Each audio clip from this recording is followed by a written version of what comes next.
Salut, c'est Trado, je suis content de vous retrouver pour ce nouvel épisode de la construction de votre portefeuille avec des ETF. Je vous rappelle que ce format ne s'adresse pas aux traders, ce format s'adresse aux investisseurs de long terme qui veulent constituer au meilleur prix un portefeuille basé sur des ETF qui sont des produits qui permettent pour un prix absolument sans équivalent de bâtir intelligemment, simplement, rationnellement vos actifs de long terme.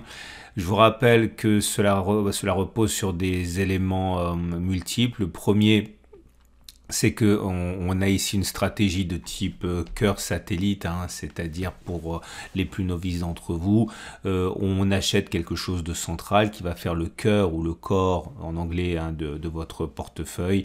Il peut s'agir de plusieurs choses, mais en tout cas c'est l'esprit de votre portefeuille. Et ensuite on va compléter avec des poches particulières.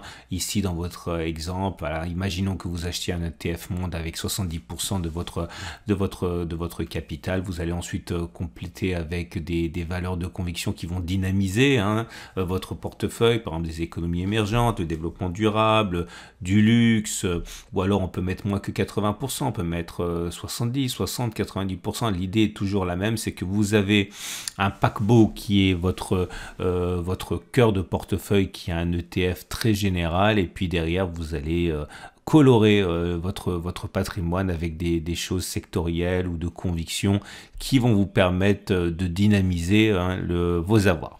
Voilà, cela étant dit, je vous rappelle pour terminer que ça repose sur l'accumulation rationnelle, qui est la méthode que j'ai mise en place pour améliorer la stratégie dite de DCA, Dollar Cost Averaging, qui consiste à acheter tous les mois, investir la même chose, la même somme tous les mois. J'ai trouvé qu'on pouvait faire mieux que ça, donc c'est en ce sens qu'il y a des écarts par rapport à la DCA, mais globalement c'est le même principe, celui d'une accumulation progressive, mais au lieu de le faire à intervalles fixes, on le fait sur des niveaux intéressants. Alors on va commencer par la star des cœurs de portefeuille, du moins une des stars, c'est le SP500 que beaucoup adorent mettre en cœur de portefeuille à cause de son dynamisme historique. Comme vous pouvez le voir, la tendance de long terme est haussière car on est au-dessus de la M200 qui monte, la tendance de fond est haussière car on est au-dessus de la M50 qui monte. Ceux qui veulent accumuler du SP500 sous forme d'ETF peuvent éventuellement attendre un retour sur la zone d'accumulation rationnelle des 43, 20, 42, 70 qu'on a passé en force. On n'a pas eu pour l'instant de throwback sur cette zone. Il est classique qu'on en ait un moment ou un autre, alors c'est pas toujours le cas, mais c'est classique. Peut-être attendons-nous d'aller chercher dans un premier temps la résistance hebdomadaire 46, 40, 45, 11 pour le faire, mais en tout état de cause, on n'est pas actuellement sur zone d'accumulation rationnelle. Les bougies Aiki-Nishi montrent que pour l'instant, il n'y a aucune raison de penser que la hausse soit terminée. Vous êtes toujours sur une séquence de bougies haussières longues, vertes, sans mèche basse. Bref, il est plus plausible que l'on continue de monter plutôt que l'on ait fait les plus hauts sur le SP500. Alors, je me répète un petit peu toutes les semaines, mais certains mettent le Nasdaq en cœur de portefeuille. Ça me semble un petit peu risqué, mais qui suis-je pour vous dire quoi faire? Certains profitent du dynamisme sur le long terme du Nasdaq pour mettre encore une fois en cœur de portefeuille du Nasdaq, tout en sachant que si on regarde la progression depuis la grande zone d'accumulation rationnelle qui a été maintes fois testée ici, on a eu la chance de pouvoir l'exploiter pendant des semaines et des semaines. Alors il est vrai que voilà, on a pris en l'espace de quelques semaines, quelques mois depuis 2023 en fait, pour faire simple, 43%, et en ce sens c'est un pari qui peut s'avérer gagnant pour certains, notamment si vous n'avez pas de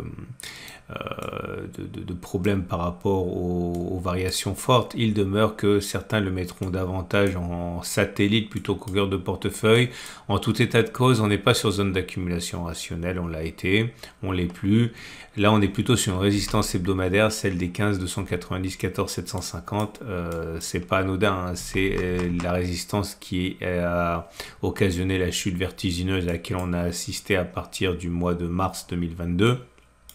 Donc pour l'instant, le temps est sans doute plutôt à l'attentisme. Prochaine zone d'accumulation rationnelle que je qualifierais de précaire, 14 670, 14 300.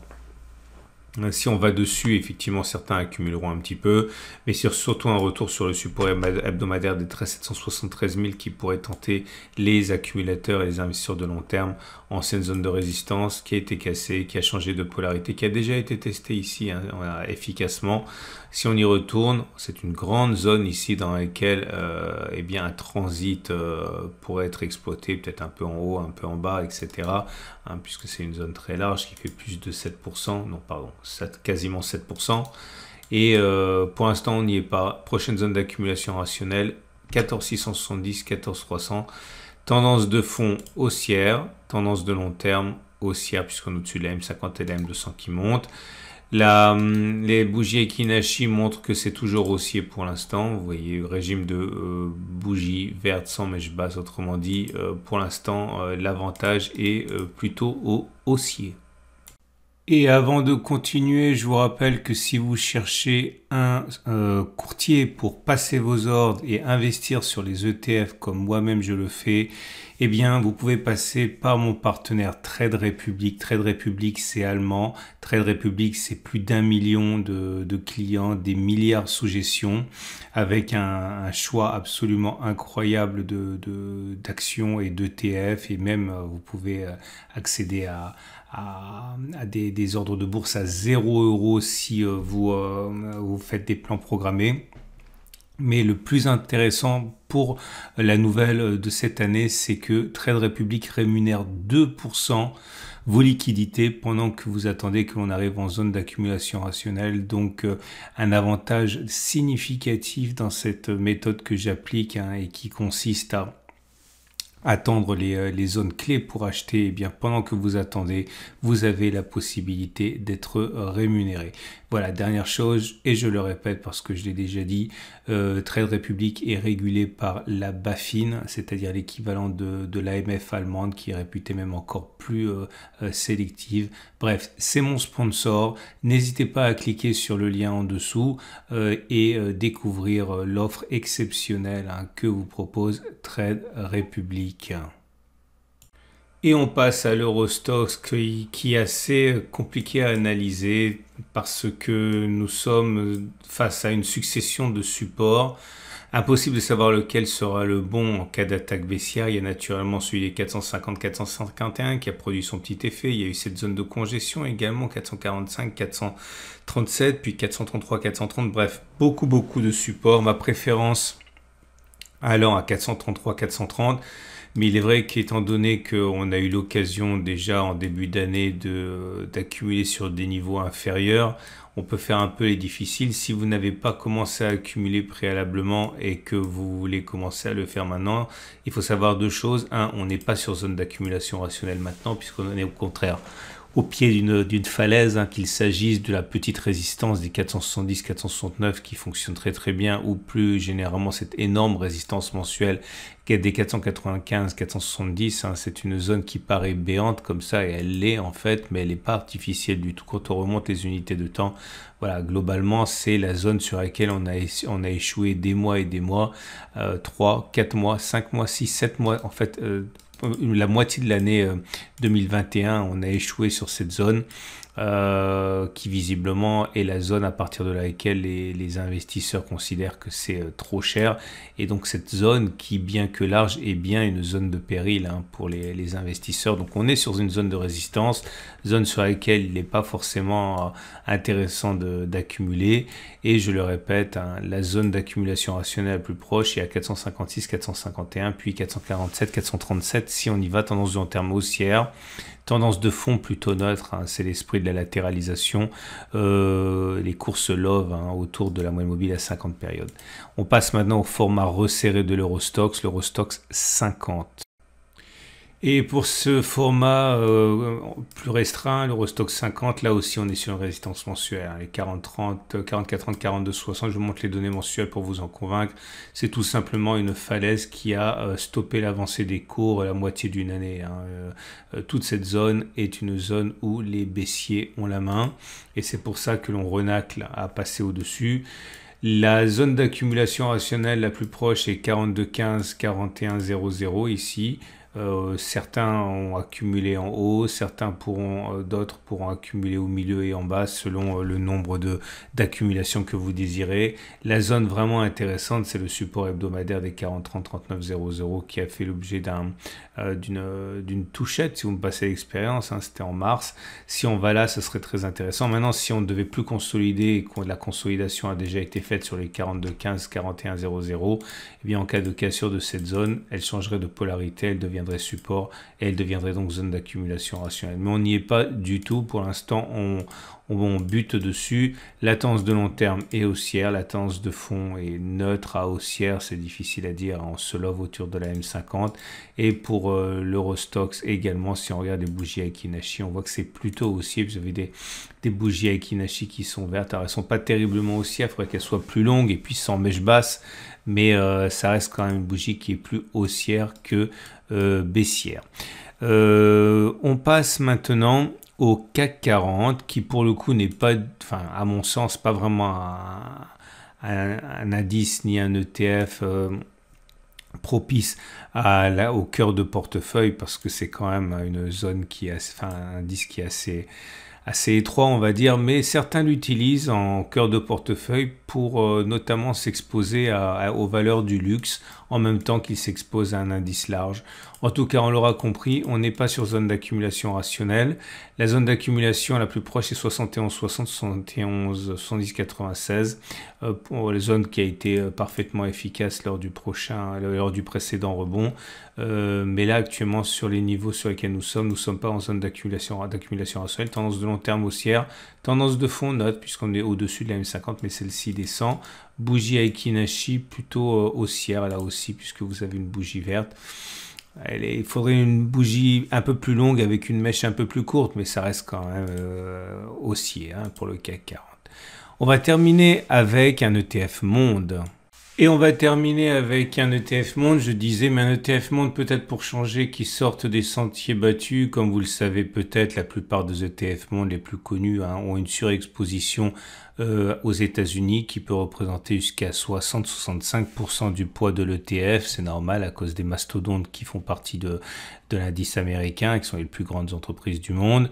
Et puis aussi, il faut savoir que la plupart des ETF monde n'ont pas d'émergents et n'ont pas de mid-cap. Alors là, je vous propose un ETF monde iShares. Donc iShares, c'est le plus grand émetteur du monde, c'est BlackRock. Si vous voulez un vrai, entre guillemets, ETF monde, c'est-à-dire plus diversifié, eh bien, vous avez cet ETF IUSQ. Vous avez un support à 63,62 €. Si vous voulez éventuellement accumuler sur cette ETF, le suivant me semble être celui des 60 €. Attention, 66-65 € ici, c'est une résistance. On n'est pas actuellement en zone d'accumulation rationnelle sur cet ETF. Et les bougies Aiki-Nashi ne montrent pas pour l'instant de signe d'affaiblissement. On est toujours sur un régime de bougies vertes qui montre qu'il est plus plausible que l'on continue de monter plutôt que l'on ait fait les plus hauts. Avant d'aller plus loin avec les ETF satellites, puisqu'on a fait le tour des ETF portefeuille, je vous rappelle que si vous voulez passer à l'acte, vous pouvez utiliser notamment des ETF adaptés en utilisant le sélecteur d'ETF de mon partenaire Trade Republic. Donc si vous voulez par exemple un ETF SP500, vous tapez SP500, vous allez avoir plein. Mettez 500, ça suffit généralement. Vous avez l'iShares, j'ai dit un numéro 1 mondial, vous avez de l'accumulation et de la distribution, bref, tous les émetteurs quasiment ont leur ETF SP500. Si vous voulez du Nasdaq, là aussi, vous pouvez choisir du français. Il faut savoir que la combinaison de Lyxor et d'Amundi fait un géant mondial, mais c'est pas le plus gros non plus. Donc vous avez par exemple de l'allemand Xtrackers, c'est un géant allemand, ou un autre géant WisdomTree, très connu également. Si vous voulez de l'Eurostoxx, je vous conseille de passer par le mot-clé Stocks. Et là, vous allez avoir des Eurostoxx 600, des Eurostoxx 50, etc. On a parlé aussi du CAC 40, là c'est facile pour le coup, vous tapez CAC qui va vous sortir par distribution, accumulation. Je vous rappelle que distribution, ça vous permet de ne pas recevoir de dividendes et de réinvestir directement les dividendes. Vous ne recevez pas de revenus en fait. C'est pas mal lorsque l'on veut éviter d'avoir à réinvestir les dividendes. C'est fait automatiquement par l'émetteur. On a parlé également de l'ETF Monde d'iShares, mais vous en avez beaucoup. Hein. Vous tapez simplement World, vous allez avoir plein d'ETF qui vont sortir. Regardez, ils portent le nom Core, généralement pour cœur, pour noyau en fait. Hein. Là aussi, beaucoup de choix. Bref, ce n'est pas le choix qui manque, c'est en gestion de portefeuille et en cœur de portefeuille. Hein, ce dont je vous ai parlé, c'est vraiment ce qu'il y a de plus fréquent en fait. Hein. On va donc maintenant passer aux ETF satellites. Avant d'aller plus loin, je vous rappelle deux choses. La première des choses, c'est que je ne vois avec vous que les ETF satellites qui sont en zone d'accumulation rationnelle. J'ai une cinquantaine d'ETF que je surveille et je vous mets en temps réel lorsqu'on est en zone d'accumulation rationnelle. Vous avez un onglet sur ma chaîne YouTube, un onglet communauté ici. Si vous cliquez sur communauté, tous les soirs de la semaine, pas le week-end, mais la semaine pour avoir justement de la réactivité par rapport à ce qui se passe entre les vidéos du week-end. Je vais vous dire lorsque par exemple vous allez arriver sur une zone d'accumulation rationnelle, que ce soit pour des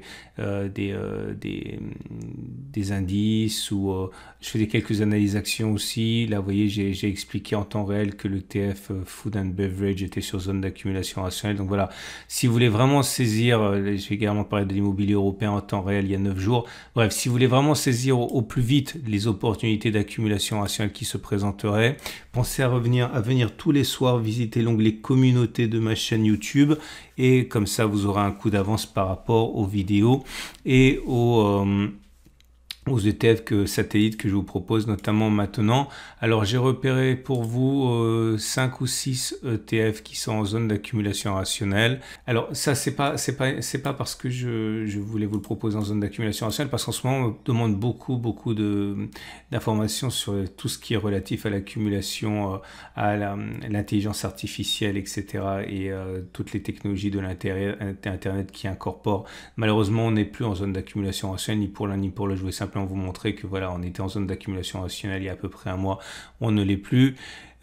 Par contre, on est en zone d'accumulation rationnelle pour, je l'ai mentionné, hein, pour food and beverage, donc boissons et alimentation dans les entreprises européennes. Le support des 95-93 € est zone d'accumulation rationnelle.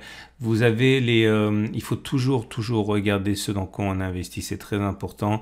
Ne vous fiez pas simplement au ticker ou à la thématique. Et si vous avez des difficultés à trouver le prospectus technique, allez sur mon site. J'ai regroupé tous les prospectus techniques que je mentionne. Ok, ça vous fera gagner du temps si vous n'en avez pas. Autre zone d'accumulation rationnelle, si vous croyez à l'immobilier européen et si vous pensez que la fin de la hausse des taux va être favorable finalement au secteur de l'immobilier, eh bien sachez qu'on est en zone d'accumulation rationnelle à 290-240 €. Attention, on est en données hebdomadaires, je le répète. Hein. Également en zone d'accumulation rationnelle, un ETF sur les métaux précieux, donc or, argent, palladium, platine, 118-125 €, zone d'accumulation rationnelle. Pour la diversification, si vous croyez au secteur du bois et des forêts du monde, on est en zone, on a fait une dernière touchette cette semaine en zone d'accumulation rationnelle. On peut considérer qu'on est dessus hein, à quelques dixièmes de pourcentage. On est en zone d'accumulation rationnelle à 23,4, 22,5 €. Obligations d'entreprise internationale. Donc, si vous pensez là aussi que la baisse des taux va faire que les anciennes obligations vont augmenter parce que les anciennes offrant un meilleur rendement que les nouvelles, eh bien forcément elles vont être plus recherchées. Eh bien, si vous pensez à ce scénario, on est sur une zone d'accumulation rationnelle pour les obligations d'entreprise internationale. Et voilà le Lixor que je vous avais proposé il y a des semaines, voire des mois, qui était en zone d'accumulation rationnelle pendant très longtemps ici, sur le support des 26-23 €. On n'est plus en zone d'accumulation rationnelle. On a rebondi de plus de 15%, je crois, hein, depuis, oh non, je dis des bêtises, 22% depuis 6 semaines. Hein. C'est un peu la folie sur l'intelligence artificielle. Donc, on n'est pas sur zone d'accumulation rationnelle pour ce ETF Lixor. C'en est donc terminé de ce format long. Je vous donne rendez-vous La semaine prochaine, samedi, pour la mise à jour des zones d'accumulation rationnelle. N'oubliez pas qu'au cours de la semaine, si vous visitez l'onglet communauté tous les soirs de la semaine, pas le week-end, eh bien vous aurez normalement tous les jours quelque chose de neuf à vous mettre sous la dent, et notamment si j'ai l'opportunité de vous en présenter des zones d'accumulation rationnelle. Continuez à me proposer des choses. J'ai bien vu qu'on m'a demandé un ETF sur l'Amérique latine, un ETF sur l'Asie, le Cambodge, le Vietnam. Je l'ai bien vu, malheureusement on n'est pas sur zone d'accumulation rationnelle, donc j'en parle pas pour l'instant, ça sert à rien. Pensez également, je répète, à vraiment regarder ce en quoi vous investissez. N'investissez pas sans avoir lu le prospectus technique, c'est très important. Et si vous ne savez pas où le trouver, je le répète, j'ai consigné tous les ETF et leurs prospectus dont j'ai parlé sur mon site. Vous avez un lien en dessous de la vidéo. À tout de suite pour d'autres vidéos.